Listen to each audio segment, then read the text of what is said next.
성경은 하늘의 책이다. 그래서 성경을 가까이 하면 세상이 멀어지고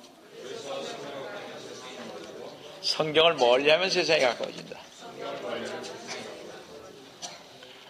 성경은 하늘의 책입니다. 진짜 여러분의 생사를 갈라놓는 책인 것입니다. 그래서 참으로 중요한 것입니다. 벌써 올 한 해도 지나가고 있습니다. 여러분들 부지런히 읽으시면, 부지런히 읽으면 한독할 수 있습니까? 제 생각엔 하루에 10시간 정도면 한 일주일이면 읽으실 것 같은데, 안 그래요? 여하튼 오늘도 주님안에서 여러분과 함께 은혜의 말씀을 나누려고 하는 것은 아까 봉독해 올린 하나님 말씀인 킹제임스 성경 창세기 25장 19절에서 26절로서 믿음의 조상인 족장들 18번째인 야곱에 관한 첫 번째 야곱의 출생이라는 제목으로 이 시간 같이 은혜를 나누려고 합니다. 성도 여러분, 우리는 올해 초 복의 근원 되시는 하나님의 사랑을 받아 승리하는 삶을, 아름다운 삶을 살기로 결정했습니다. 올해 초 새로운 마음으로 새로운 각오로 출발했건만 벌써 올 한 해도 저물어가고 있습니다. 참 세월이 빠르죠. 그제 저희가 성구영신 경배를 봤는데 벌써 다음 주 또 보게 되어 있으니까 말입니다. 성도 여러분, 도탄에 빠져있는 이스라엘 백성을 구하시기 위해 하나님께서 불타고 있는 가시덤불 가운데서 처음으로 모세에게 나타나셔서 하나님께서 친히 자신을 삼중적인 칭호로 부르심을 출애굽기 3장 6절에서 볼 수가 있습니다. 나는 내 조상의 하나님이니 곧 아브라함의 하나님, 이삭의 하나님, 야곱의 하나님이라고 했는데 모세가 하나님 쳐다보기를 두려워하여 얼굴을 가리웠다고 했습니다. 또 출애굽기 3장 15절에서 하나님께서 모세에게 또 말씀하시기를 너는 이스라엘 자손에게 이같이 말하기를 너희 조상의 주 하나님 즉 아브라함의 하나님, 이삭의 하나님, 야곱의 하나님께서 나를 너희에게 보내셨느니라 하라. 이것이 나의 영원한 이름이요 이것이 모든 세대에게 나의 기념이 되리라고 하시니라 했습니다. 지난번에도 말씀드렸다시피 왜 하나님께서는 이 세 사람의 하나님이라고 했을까? 왜 하나님께서는 아브라함의 하나님, 이삭의 하나님, 야곱의 하나님이라고 이 세 족장의 이름을 부르시면서 말씀하셨을까? 이 세 사람 말고도 성경에는 더 훌륭한 사람이 있는데 우리의 첫 조상인 아담이 있고 또 하나님과 동행한 에녹이 있고 또 의인이여 흠이 없던 노아도 있었는데 왜 하나님은 그런 의인들을 놔두고 우상 숭배자였던 아브라함, 연약했던 그리고 평범했던 이삭, 간교하고 거짓말을 잘한 야곱의 하나님이라고 했을까? 의문을 가지고 지난 17주 동안 우리는 아브라함, 이삭에 관해서 은혜의 말씀을 나누었습니다.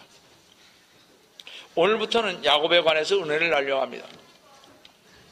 아브라함과 이삭과 야곱을 비교해 볼 때 아브라함은 믿음의 개척자 곧 믿음의 선구자로서 능동적이고 적극적인 사람이었으며 그로 인하여 그는 믿음의 위대한 승리를 많이 경험했던 사람이었습니다. 그런데 이삭은 아브라함과는 완전히 다른 사람이었습니다. 이삭은 수동적인 믿음을 가진 그런 사람이었습니다. 그는 비록 연약함을 가진 사람이었으나 하나님에 대한 믿음 안에서 굳게 선 믿음의 사람이었습니다. 하나님이 그에게 그의 연약함을 드러내 보이셨을 때 그는 믿음으로 굳센 자가 되었던 것입니다. 이삭은 온유하고 겸손하며 순종하는 사람이었습니다. 아브라함이 앞에서 걸어가는 지도자라고 한다면 이삭은 지도자를 따라가는 추종자라고 할 수가 있을 것입니다.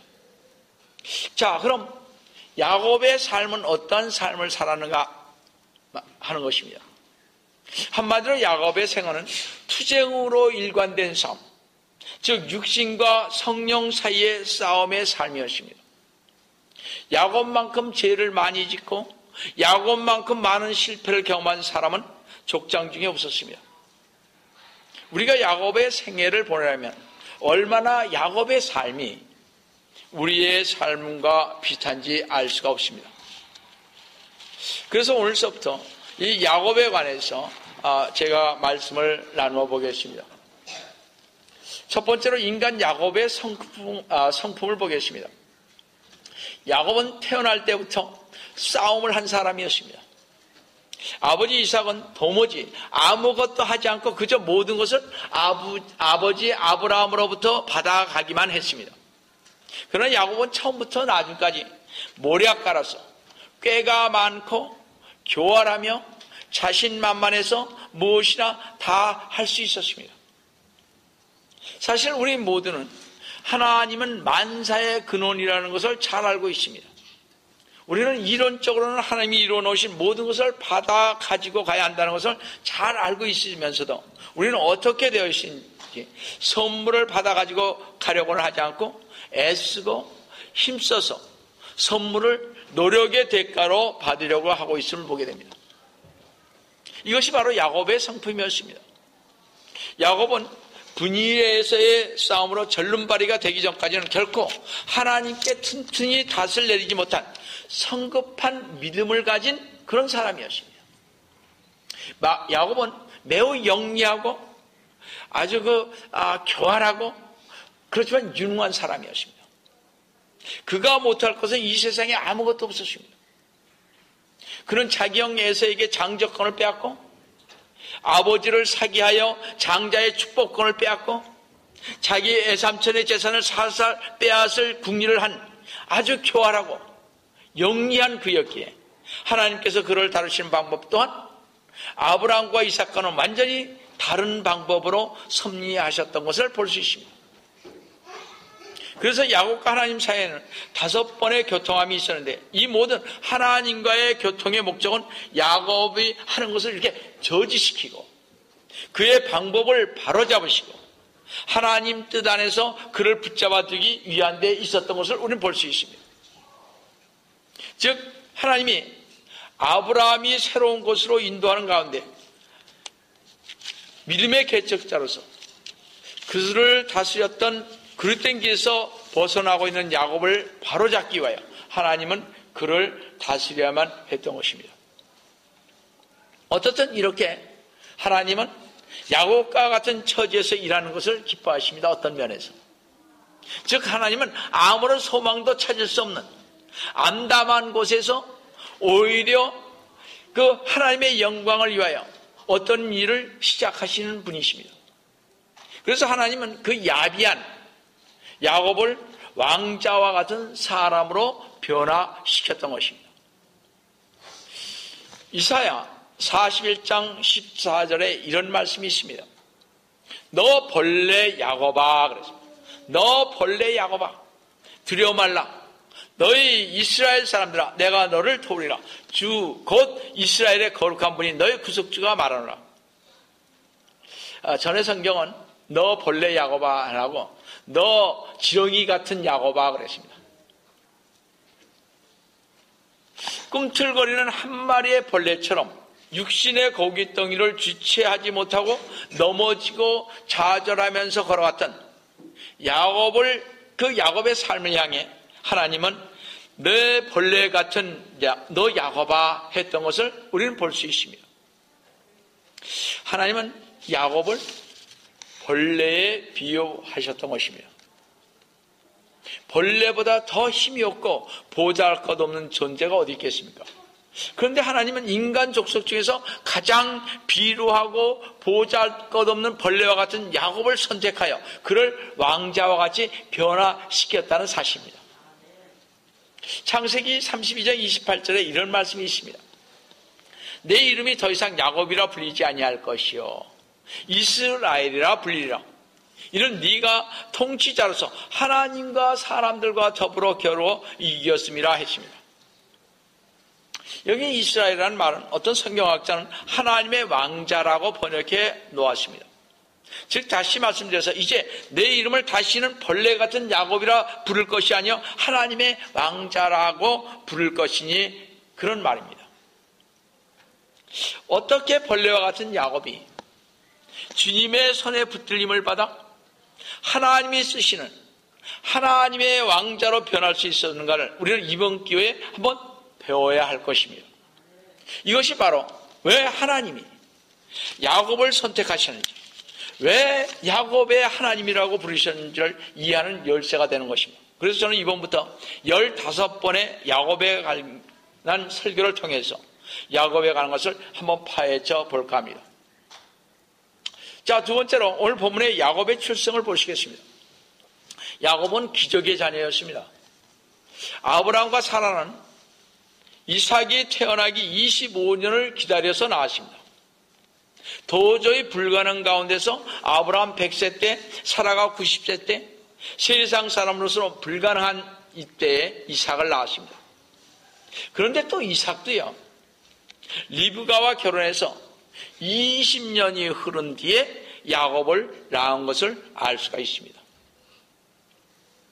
참 어렵게 나온 자식이죠. 아마 그 가정이 참 어려운 가정인 것 같습니다. 자식 낳기가.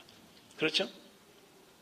오늘 보면 창세기 25장 21절 22절을 보시겠습니다. 이삭은 그녀가 임신하지 못하므로 그의 아내를 위하여 주께 간구하였는데 주께서 그의 간구를 들으심으로 그의 아내 리브가가 임신하였더라. 그러십니다.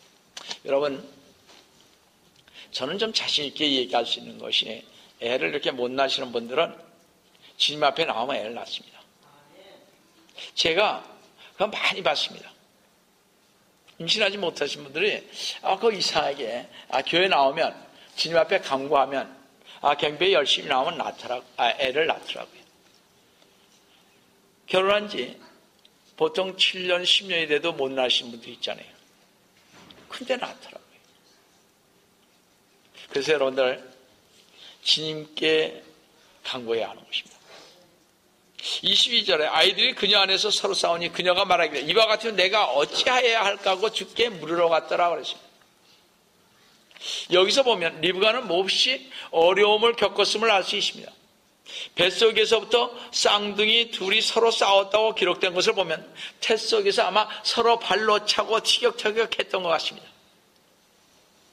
따라서 리브가는 혹시 애들이 잘못되지나 않나 걱정이 돼서 하나님께 이 일을 아뢰었을 때 하나님께서는 이 일을 그녀에게 알게 함으로써 그녀가 낳게 될 아이들에 대한 하나님의 계획을 계시하였던 것입니다.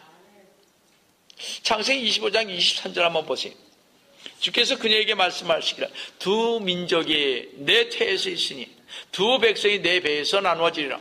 한 백성이 다른 백성보다 강하며 형이 아우를 섬기리라 하시더라.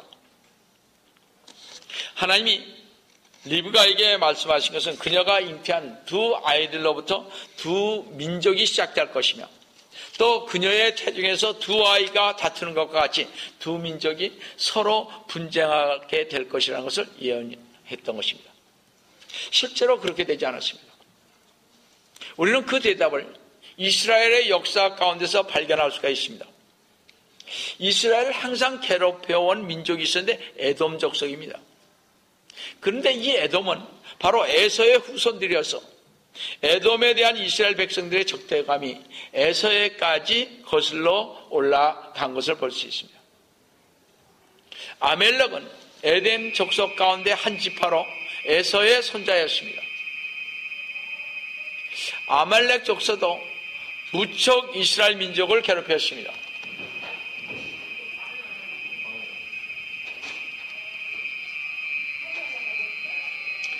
신명기 25장 17, 18절을 보시면 너희가 이집트에서 나왔을 때 모세의 인대로 이집트로부터 이스라엘 민족이 나왔을 때 아말렉이 길에서 너에게 아말렉 족속이 너희 이스라엘 민족에 행했던 것을 기억하라.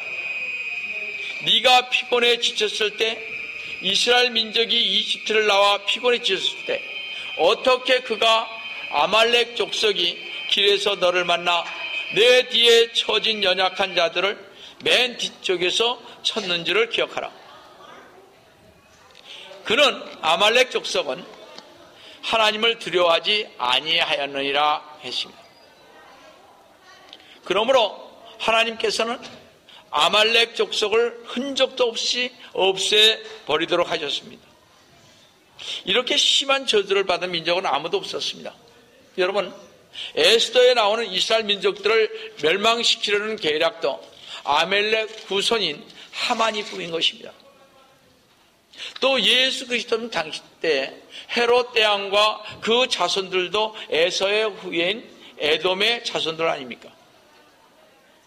또 여러분, 현재 와서 에돔의 자손들 중에 가장 그 가까운 자손들이 누구냐면 지금 로마로 건너간 이탈리아 민족이 거기에 섞여 있습니다.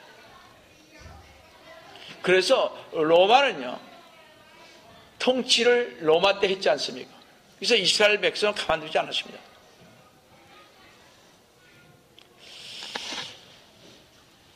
그래서 이제 말라키 1장 2절 3절을 보시면요, 에서는 야곱의 형제가 아니냐.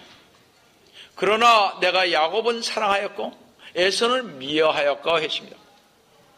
뱃속에 있을 때부터 하나님은 야곱을 선택하신 것입니다. 이것은 하나님의 절대 주권적인 선택인 것을 사도 바울은 로마서 9장 10절에서 13절에 이렇게 말씀하고 있습니다.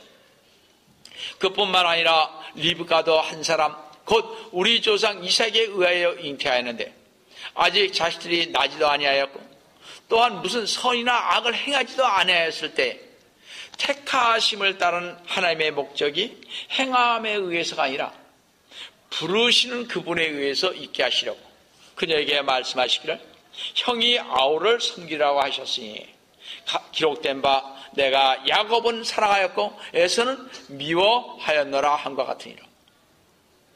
왜 하나님은 야곱과 같은 얄팍한 사기를 치면서도 하나님의 이름으로 사기를 치는 어느 욕망을 부여잡게 남을 속이는 그런 인물을 선택하셨는지 이해가 안 갈 때가 너무나 많이 있습니다.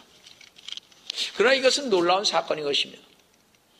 하나님의 이 선택에는 그들의 공로에 근거해서 결정된 것이 아니라는 것입니다.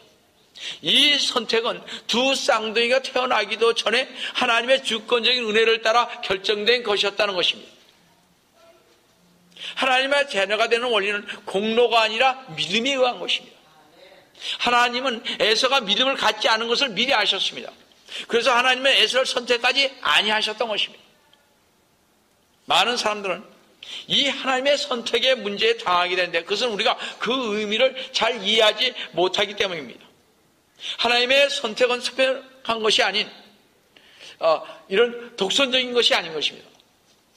야곱과 에서 중에서 야곱을 선택하는 것은 역시 편애에 그한 것이 아니라 하나님의 미리 아심에 따른 통찰력에 근거한 것이다 이런 얘기입니다. 베드로전서 1장 2절에 곧 하나님 아버지의 미리 아심을 따라 성령의 거룩하심을 통하여 순종함과 예수 그리스도님의 피품으로 택함 받은 자들에게 이렇게 말하고 있습니다.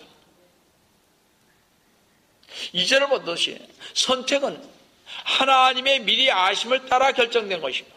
그리고 선택은 사람의 공로와는 전혀 관계가 없으며 전적으로 하나님의 은혜에 기인한 것입니다. 또한 선택은 하나님의 뜻과 하나님의 의지에서 출발하는 것인데 요한복음 15장 16절에 너희가 나를 선택한 것이 아니라 내가 너희를 선택하여 임명하였나니 그랬습니다.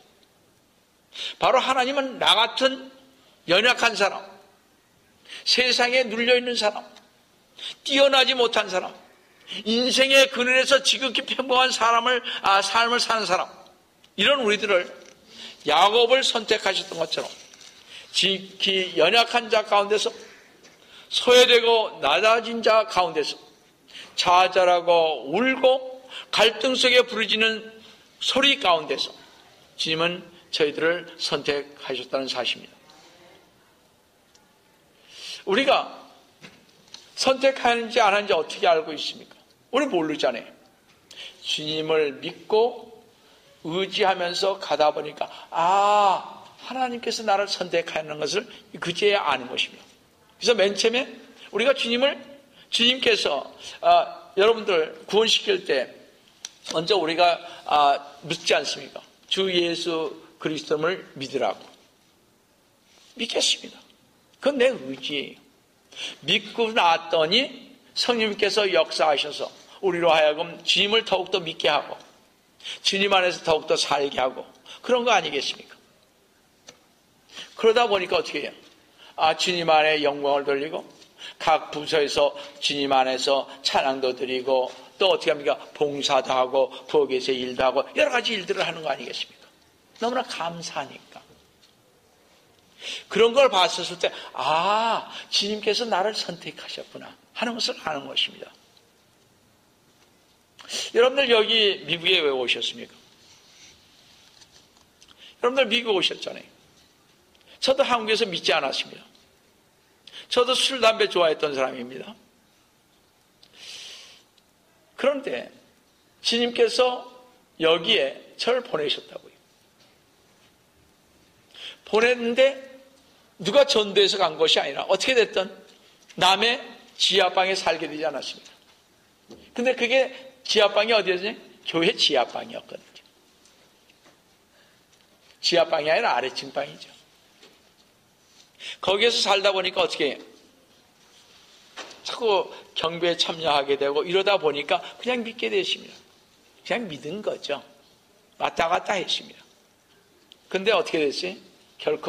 결국엔 주님께서 저를 사랑하여 주셔서 주님의 일을 하게 만들고 그 안에서 주님과 함께 동행하게 하시고 그러면서 저의 잘못된 길을 하나하나 뜯어고치시고 그러시면서 하나하나 술도 끊게 하고 담배도 끊게 하고 나의 모든 것 하나하나를 제어시키고 잘못된 기질이 있으면 그거 갖다 주의시키기 위해서 또 금식도 시키시고 그런 거 아니겠습니까? 얼마나 저희들을 선택한 것에 대해서 감격스러운지 알 수가 없습니다. 이것이 하나님의 사랑이 아니고 무엇이겠습니까? 여러분들 세인 프란시스라고 아실 것 같습니다. 어떤 성 프란시스코라고. 이 세인 프란시스코에 어느 날 제자 한 사람이 찾아와서 이렇게 물었습니다. 선생님의 기도에는 하나님의 영광이 있습니다. 그 비밀이 무엇입니까? 하고 물었습니다. 선생님의 생애 속에 그 놀라운 이적이 나타날 수 있는 이유와 선생님이 가지신 성자와 같은 인격의 비밀이 무엇입니까? 여러분 샌프란시스코 잘 아시잖아요. 거지 아니었습니까? 그 부자였던 사람이 다 버리고 여러분 한번 읽어보시기 바랍니다. 그분의 전기를. 저는 목회하기 전에 훨씬 전에 평신도에 있을 때 그것을 보고 놀랐습니다. 정말 하나님의 영광은 이런 것이구나. 그 사람 거지였습니다. 다니면서 맨발로 다니면서 다 전도하고 다녔습니다.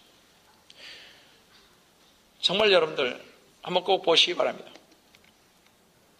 자, 하나님의 영광이 있습니다. 그 비밀이 무엇입니까? 하고 물었을 때 세인트 프란시스는 이런 유명한 대답을 했습니다.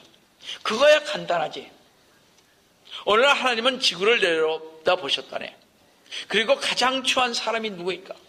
가장 불결한 삶으로 고통하고 고민하고 있는 사람이 누구인가를 찾으셨네. 하나님의 그 눈길은 나에게 머물렀지. 나를 본 순간에 하나님은 박수를 쳤다네. 저 사람이야. 저 사람을 붙들어 내가 한 사람의 생활을 어떻게 놀랍게 변화시킬 수 있는가를 보여줘야지. 이것이 하나님이 나를 선택한 유일한 일세라고 말했다고 그랬습니다. 성도 여러분, 야곱을 선택한 하나님께서는 또한 성 프란시스를 선택한 하나님께서는 또한 우리를 선택했습니다. 우리가 잘해서 선택한 것이 아니라 못해서 선택한 것이 아니라 나의 잘잘못을 말할 수 없는 훨씬 이전에 하나님은 우리를 선택하셨다는 사실입니다. 야곱의 생을 변화시키기를 원하시는 하나님께서는 우리를 변화시키기 위해서 지금 바로 이 시간 연약하며 비천하며 더럽혀지는 우리 삶 속에 찾아오셨습니다. 다시 말씀드려서 야곱처럼 지렁이같이 벌레같이 꿈틀거리는 한 마리 벌레와 같은 우리 삶 속에 주님은 역사하시기를 시작하셨다는 사실이요. 성도 여러분, 우리의 삶 속에 살아 역사하시는 하나님께서는 우리의 삶이 완성되고 성결되어 영광스럽게 세워지는 그 순간까지 하나님은 우리의 삶을 놓지 않으시고 꽉 붙들어 주실 것입니다. 우리의 삶을 변화시켜 주시기를 원하시는 하나님께 영광 돌리시는 성도 여러분 되시기를 주 예수 그리스도의 이름으로 축원드립니다. 다 같이